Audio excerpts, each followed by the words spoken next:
Cette semaine, c'est le 8e festival d'exploration scientifique et on a rencontré l'écrivain et explorateur Pierre Jouventin. En ce moment, il y a de l'actualité justement sur les loups, c'est quoi? Alors oui, il y a de l'actualité sur les loups. Il y a de l'actualité parce qu'il y a une législation toute fraîche qui vient de sortir et qui est une ânerie. Et le meilleur moyen de le savoir, c'est de lire ce livre. Parce que Pierre Jouventin est un scientifique et il a écrit sur ce sujet. Il y a tous les arguments qui expliquent pourquoi cette législation n'est pas la bonne. Mais puisque Pierre Jouventin est avec nous, il va vous le dire. Oui, c'est Pierre, c'est quoi ce problème sur les loups en ce moment? actuellement, en France, jusqu'en 92, depuis un siècle, il n'y avait plus de loups, pour la bonne raison qu'on les a abattus, que le gouvernement donnait des primes pour qu'on les abatte. Et puis, en 92, les loups qui ne sont pas chassés en Italie ont passé les Alpes et maintenant ils sont en train de se répandre dans toute la France. Et les éleveurs ne sont pas contents parce qu'ils n'avaient plus à s'occuper du loup et maintenant ils sont obligés de s'en occuper vraiment. Alors en Espagne, en Italie, il y a plein de loups, il y a plein de moutons et ça marche très bien parce qu'ils ont gardé la culture de défense du loup. C'est-à-dire qu'il faut à la fois un berger, il faut une clôture et il faut un chien protecteur des prédateurs. C'est-à-dire en France, c'est en particulier le patou. Le patou, le gros chien. Voilà. Mais comme souvent, on a perdu, on est en train de reprendre. Dans les Alpes actuellement, ils sont en train de réapprendre ça.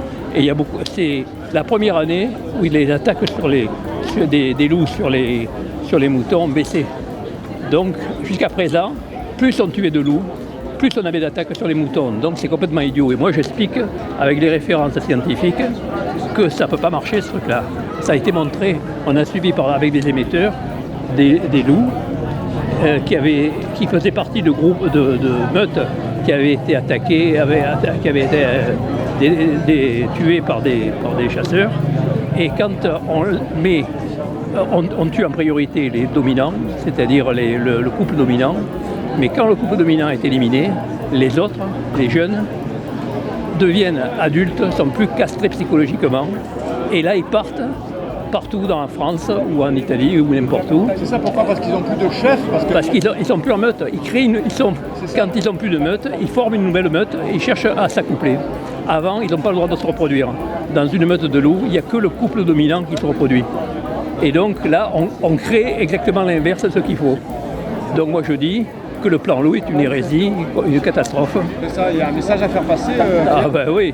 Actuellement, d'ailleurs, on voit bien les pays comme l'Espagne et l'Italie où on fait attention, on protège les moutons, eh bien, il n'y a quasiment pas d'attaque sur les loups, par les loups. Alors que par contre, chez nous, il y en a plein, parce qu'on n'a pas encore assimilé et le gouvernement a fait plaisir uniquement aux bergers, c'est-à-dire aux éleveurs et aux chasseurs, et par contre, les protecteurs de la nature, ils ont tous démissionné du comité loup.